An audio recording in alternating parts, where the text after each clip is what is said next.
Thank you so much. It's a tremendous honor to be with you. I'm delighted to be with you, at least virtually, at Erasmus University today, and I thank you very much for hosting the Max Havelaar Lectures and for taking on this very great challenge. I think indeed it is a great challenge for a business school. I'm thrilled that you've put the question that way. I'll try to give some very practical answers as well. I want to talk about the Millennium Development Goals and how to achieve them. And I should start by explaining what they are and a little bit about what my own role is. I'm certainly not the designer of the Millennium Development Goals, in that these are international goals that were adopted by all the world's governments at the start of the new millennium.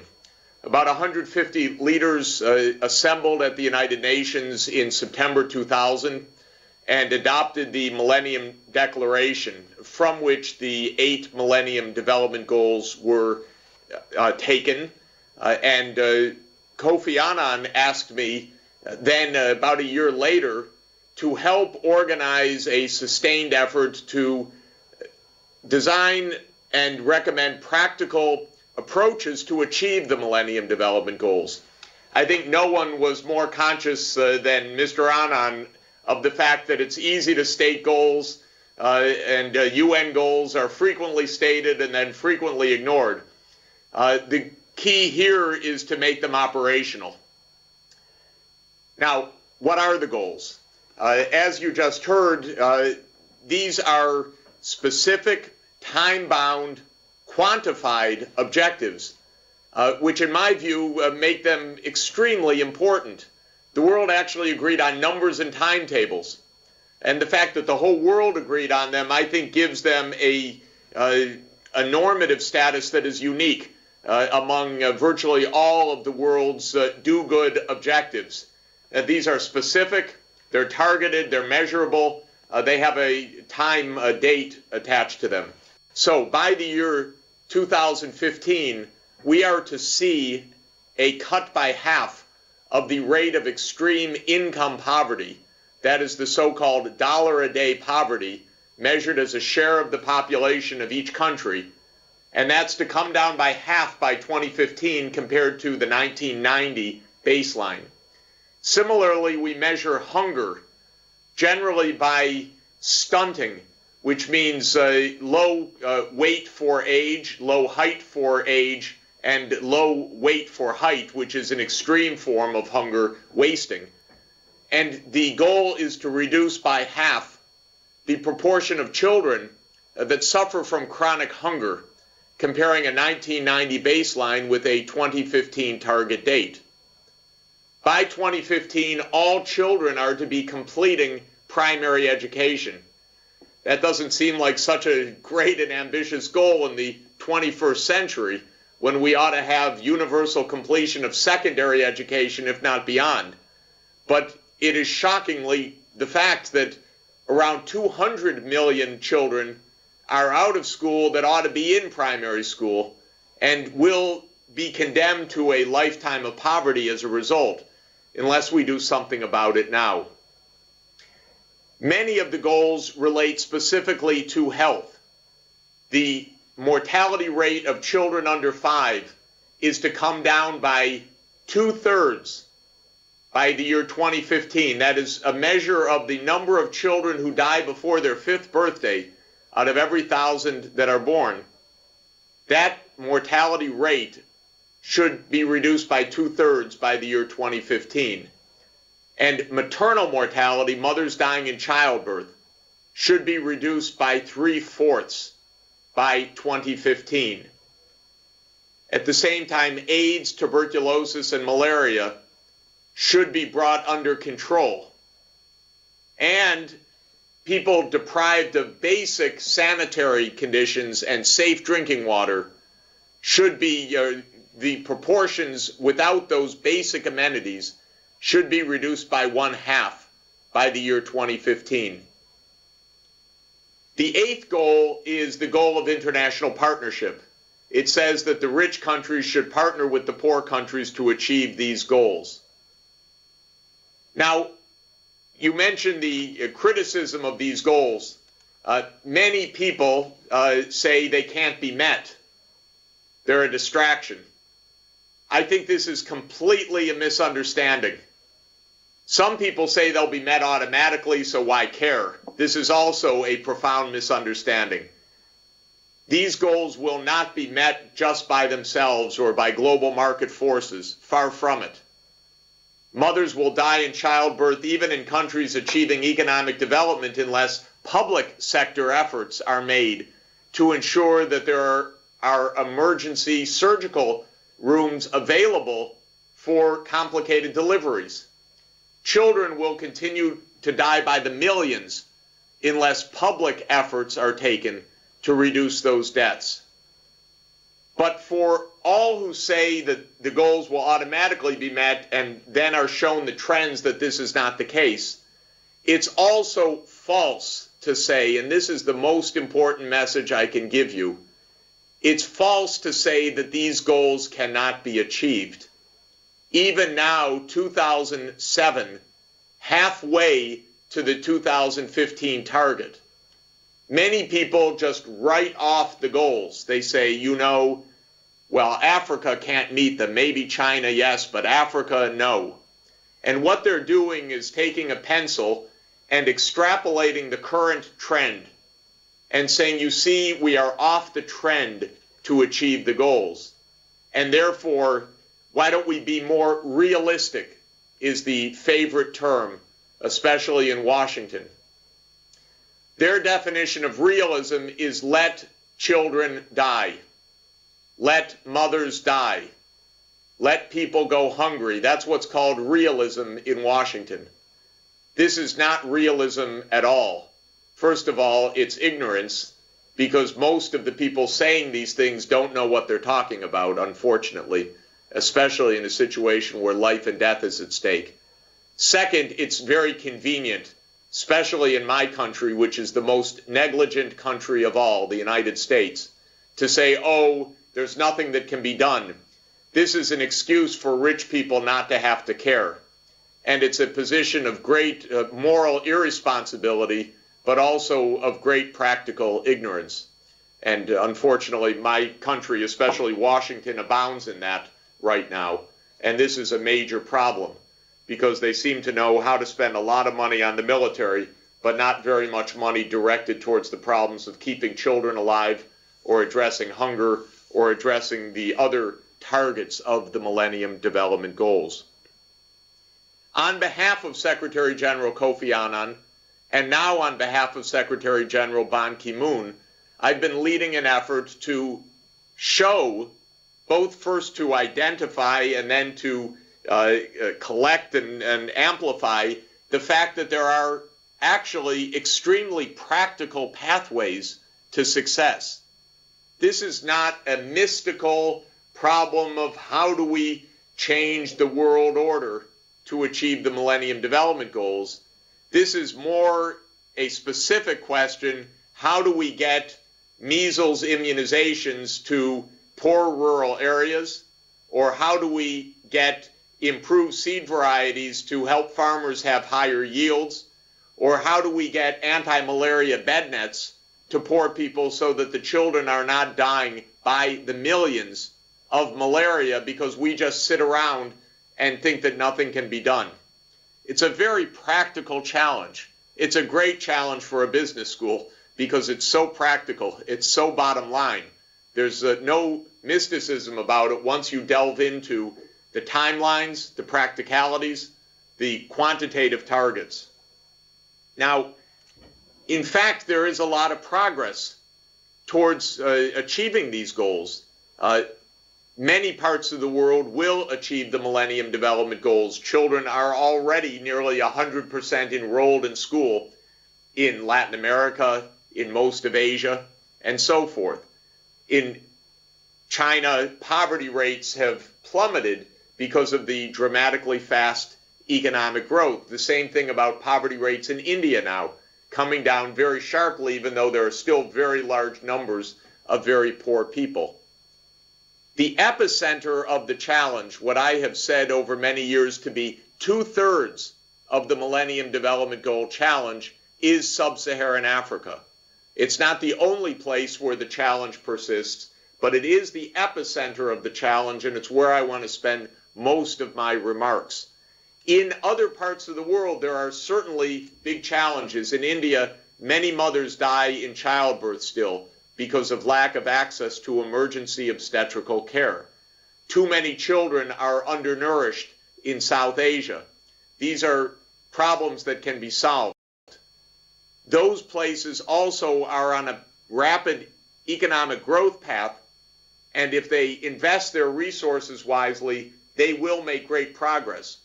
It's in Africa where the biggest challenge lies, though, because economic growth has been in some places meager or even negative, and yet the burden is by far the highest.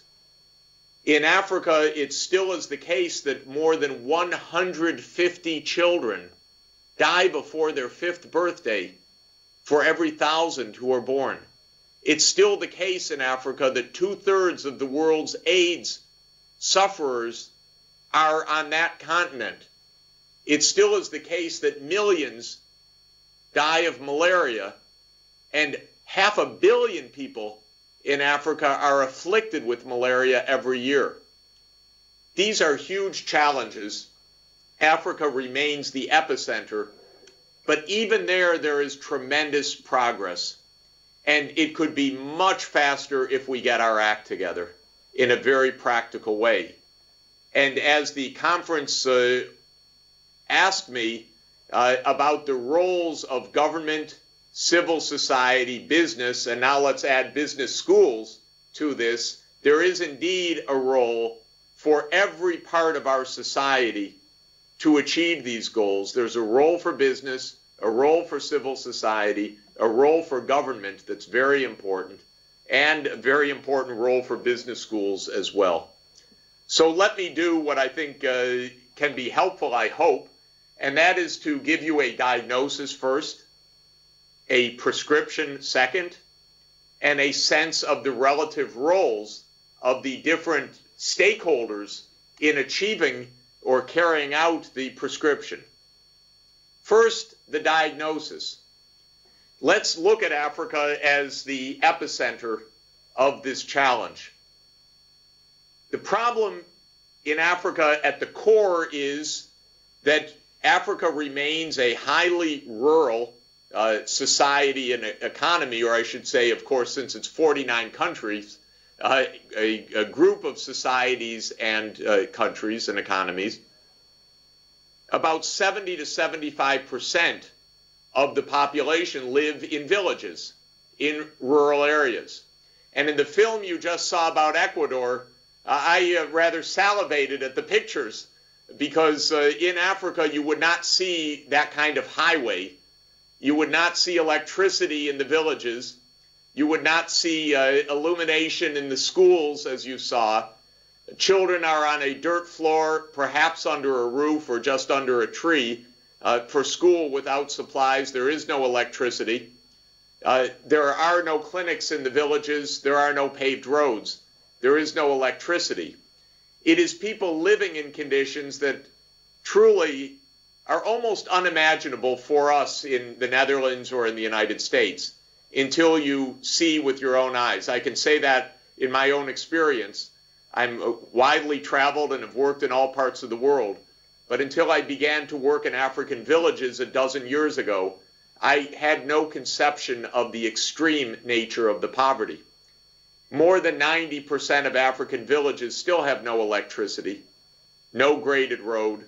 They don't have functioning clinics, often no schools. It sounds impossible to do something.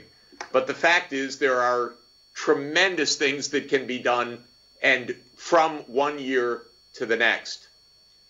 What is needed most of all is investment that is targeted in particular areas to empower the villages, the communities, and the individual poor themselves. So what are those investments? Well, first, there need to be investments in agriculture. And this is an area that has been neglected by the donor community for 20 years. I actually visited a former minister of cooperation of the Netherlands a few years back, and I made the point about investing in agriculture. And I was told, I'm sorry, we don't do agriculture in this country. We don't do agriculture as part of our aid effort. I was quite shocked by that. That was a quite standard attitude in European donor agencies up until recently. In the U.S., the aid agency hardly does anything, I have to say. So it's a bit different. But in Europe, the agriculture was just off of the agenda. Now, if you look at this year's World Bank report, you'll see that Africa's back on the agenda. And in an internal evaluation of the World Bank's agriculture program, the World Bank itself admitted 25 years of failure in the report that they issued last month, because they said they failed to invest in agriculture. They said markets will do it. Leave it to the market. But the markets will not solve the low productivity of agriculture in villages without roads, power, and with impoverished people. So the first investment needs to be in agriculture, especially to help very poor farmers get the inputs that they need to raise their productivity. African farmers are achieving about 1 ton per hectare of farm output, but with a bag of fertilizer and a high-yield seed, they can achieve 3 tons per hectare. The difference is starvation or chronic hunger on the one hand, and food surplus and an income on the other side. In the Netherlands, the yields are 6 or 7 or 8 tons per hectare, sometimes 10 tons per hectare. In Africa, 1 ton per hectare. The difference is the lack of inputs in African agriculture and the inability of the poor to pay for those improved inputs on their own. So this is the first investment that needs to be made. The second investment is in the health sector. We need, simply put, clinics staffed by community health workers, not necessarily doctors, but community health workers, to address the major killer afflictions, which are malaria, diarrheal disease, respiratory infection, vaccine-preventable diseases, worms, and micronutrient deficiencies. There is a known list of what kills children. 10 million children die every year before their 5th birthday. Virtually every one of those deaths is easily preventable. These are children dying of poverty because they lack access to the basic inputs of antibiotics, bed nets, immunizations, and micronutrients like zinc and vitamin A. It's all known, quite straightforward, very inexpensive. The third investment is in the schools and the classrooms, where we need classrooms with materials, with a teacher, with electricity, and where we need school feeding programs to bring children to school and to help them learn, because the children are hungry and they need to be fed at school. And the fourth investment we need is basic infrastructure investment. That is paved roads, a power supply, whether off-grid with wind and solar energy or on-grid, but power, electricity in villages for pumps, for illumination, for refrigeration of immunizations, for other basic needs, for income generation, for bakeries and metalworking shops and furniture making and everything else that we need electricity for. So those 4 areas, agriculture, health, education, and infrastructure, are the core investment areas. These have been now studied repeatedly. Assessments have been made of the costs of these investments. And here is a bottom line. If the donor world would do what it's promised to give at least 0.7% of the gross national product as official development aid, you could fund these core investments everywhere and thereby not only save millions of lives each year, but provide a base for market economic activity to come in agriculture and agro-processing, in light industry, to help these economies achieve self-sustaining economic development. 0.7 of 1% of GNP is easily achievable. And the Netherlands, I'm so happy to say, of course, has been achieving this goal for decades. So do your neighbors, Luxembourg, Denmark, Norway, Sweden, are all achieving what's been promised. But the rest of Europe is not achieving this basic goal. Germany, France, Italy, the United Kingdom, Ireland, Spain, Greece, Portugal. We don't have this basic commitment achieved in most donor countries. And in the United States, again, it's the worst of all. The largest economy in the world is investing not 0.7, but 0.17 of 1% of GNP. And that missing gap is $70 billion a year of what the United States ought to be investing in development, but is not investing in development. We're investing it in the Iraq War instead. The most colossal, destructive waste of money on the planet. We're spending $200 billion right now. We're spending $700 billion on the military in the United States, and we're spending $5 billion on Africa. So let me say that again, nearly $700 billion on the military and $5 billion in Africa. So, you know, a few pickets in front of the embassy wouldn't be a bad thing, just to help America understand better that we will not have peace. We will not have peace if we're spending more than 100 times on the military what we're spending on poverty in Africa. It's very simple. There can't be peace with extreme poverty. And we can't end extreme poverty if people are dying because they don't have a bed net or they don't have basic medicines. And I'll mention one more basic point. I am pretty much obsessed with malaria, and there are 300 million sleeping sites in Africa that are in malaria transmission zones. They each need a bed net. So each bed net costs $5 and lasts for 5 years. That's $1.5 billion needed to protect every sleeping site in Africa for 5 years. You know what? We spend $1.7 billion every day on the Pentagon. So 1 day's Pentagon spending would provide bed nets for 5 years for every sleeping site in Africa. This is the worst misinvestment I know of. I keep recommending that the Pentagon take next Thursday off.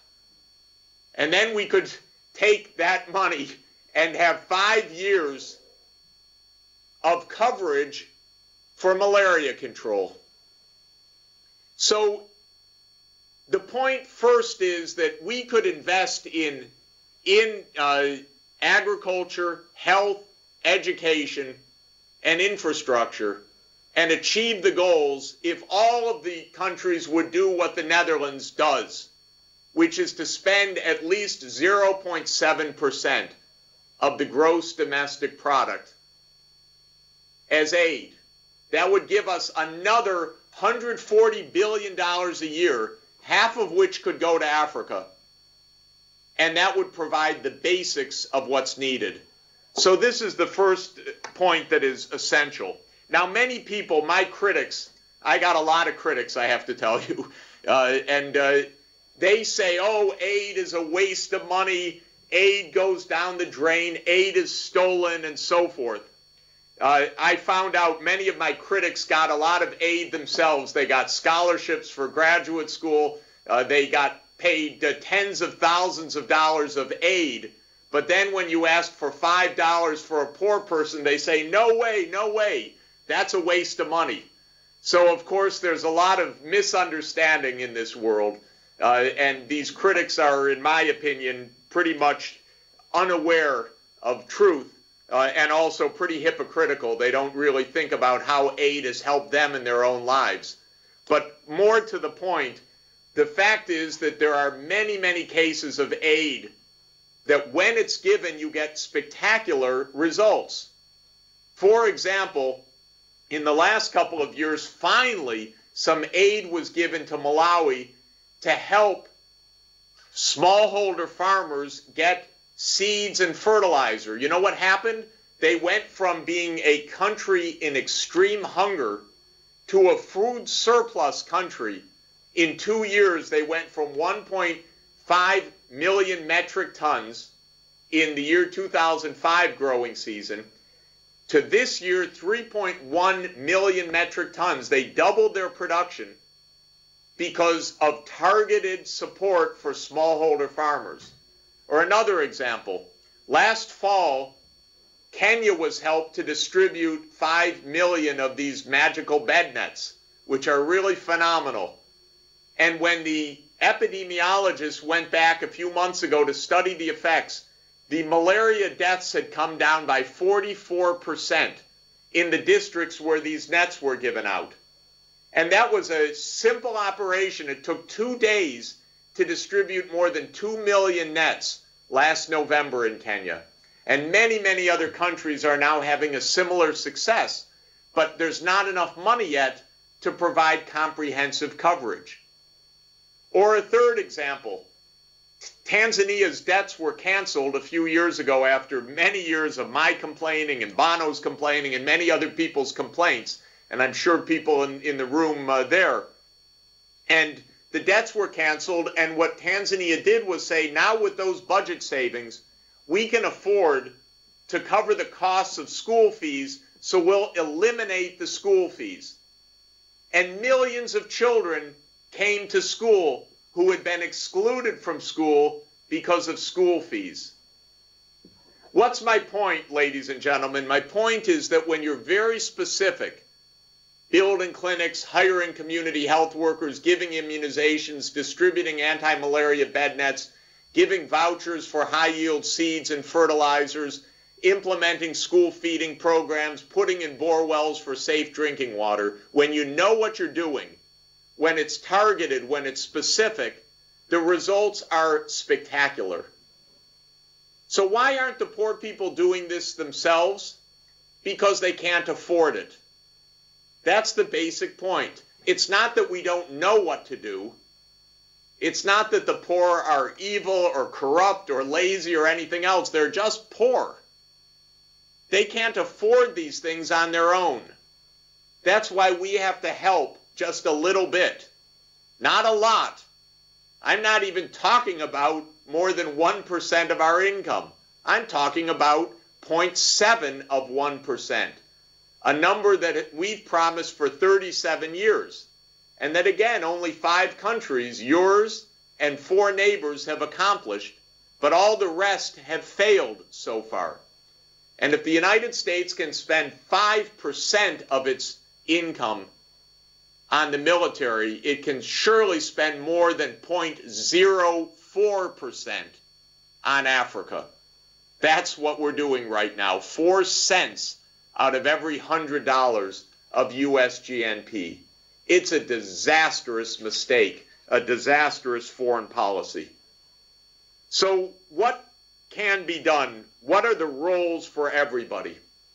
Very briefly, for government, first and foremost, it is to achieve the official development assistance target set in Monterey in 2002, again, agreed at Glen Eagles, again, agreed at the G8 summits, again, promised by Europe that all of Europe will achieve 0.7 by 2015, but then the politicians say, oh, well, you know, we don't really mean that necessarily, and so forth. And what we need is Germany, France, UK, Ireland, everybody to achieve these targets on time now. And for Europe to say to the United States, get with it, start making your contribution fair and square like you promised, and don't say you can't afford it because you're spending 7 times that amount on the military, you can surely spend it on development aid. You can spend 0.57. I just want to tell you a secret just between us. The United States can afford 0.7 like you. That's a secret. But let the word get out. We could actually do this. But we need to hear from Europe that it's time for the whole world, the rich world, to live up to its promises, and that it's unacceptable for the U.S. to excuse itself and to be causing these wars and not spending on development aid. So that's the first thing that government needs to do. Honor its own word. It needs to target that spending in very specific, reliable ways to agriculture, to the health system through the Global Fund to fight AIDS, TB, and malaria, to the education fund so that there's universal primary education, and to infrastructure, roads, power, and ports, and safe drinking water and sanitation. Very straightforward. It's not a long list. Your prince has, Prince Alexander's done an amazing job on directing attention worldwide to the water challenge. Fabulous. But we don't have the funding to accomplish these goals. So we need to go to the U.S. government and others and say, we need the funding for water. Very straightforward is the point. No mysticism. This is business planning. That's all it is. It's logistics, timetables, delivery mechanisms. So that's the first thing. Now, what is the role of civil society in all of this? I think that there are at least three different areas. One is government accountability. Hold governments accountable to their promises. Don't let them get away with it. Second is service delivery. So many wonderful NGOs actually delivering practical things on the ground. Very important. And third is innovative systems of delivery, creating new models, better school feeding programs, off-grid safe drinking water and energy supplies in the villages, new uses of mobile telephony and computers systems, IT systems to improve productivity in the countryside, innovation. So those are critical roles for civil society. Now, what about the business sector? My big request for the business sector is the following. Every business should do something meaningful to support the Millennium Development Goals. I don't want to be too prescriptive, but I want to say that every business should do something specifically to promote the Millennium Development Goals. Now, here's what I would recommend. First, I think every business on its website and to its employees and in its newsletter and so forth should explain the Millennium Development Goals. These are global commitments. They involve all of us, and every business is communicating constantly with its employees. And so help everybody to understand these goals, first of all. Very important. Second, take on the challenge as a business. Now, my view on that is the following. I'm much less interested in the business's money or philanthropy than I am in the business's technology. Businesses add value. That's why they're around. And they add value typically because they have good technology and good internal management. The key to development is technology, after all. That is the essence of economic development, is deploying improved technologies. So every business should ask itself, what do we do and how can we use our expertise to forward the Millennium Goals? I'll give an example of a great company in the Netherlands, TNT, the logistics company, which has partnered with the World Food Program in recent years to help on the logistics of humanitarian relief and disaster. Now, TNT said we're a logistics company. So as I heard Peter Bakker, the CEO, say once, we used to put decals on stock cars as our main activity. Now we're using our logistics expertise to save lives, and it works out for us and it works out for the world. And it's a core example of putting the expertise to use. Unilever does the same thing. by getting into very poor communities and sourcing agricultural production from them. And especially if they do it the Max Havelaar way on a fair trade, high quality standard, then you're really bringing jobs, you're bringing income, you're bringing technology, you're bringing a value chain. And that is what Unilever can do best. And so I find that every business can do wonderful things. General Electric is working with us on providing hospital equipment, and Sumitomo Chemical is providing bed nets, and Yara in Norway is providing fertilizers.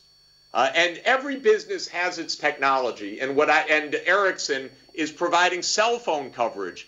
They just opened up cell phone and wireless internet coverage in villages where we're working in Rwanda. And Ericsson sent a representative just a couple of days ago to a camel herding community in the far northeast of Kenya, extremely arid desert environment next to the Somalia border, and they're putting in a cell tower there so that there's going to be cell phone coverage for the camel herders. This is phenomenal. This is bringing pastoralism into the 21st century. It will save lives, create incomes, help with education, and so many other things. So my main message to business is examine your core technologies and deploy them for the sake of the Millennium Development Goals in communities or countries where you work. And if you're not working in the poorest places, take that extra stretch. They're your customers in the future. Get involved.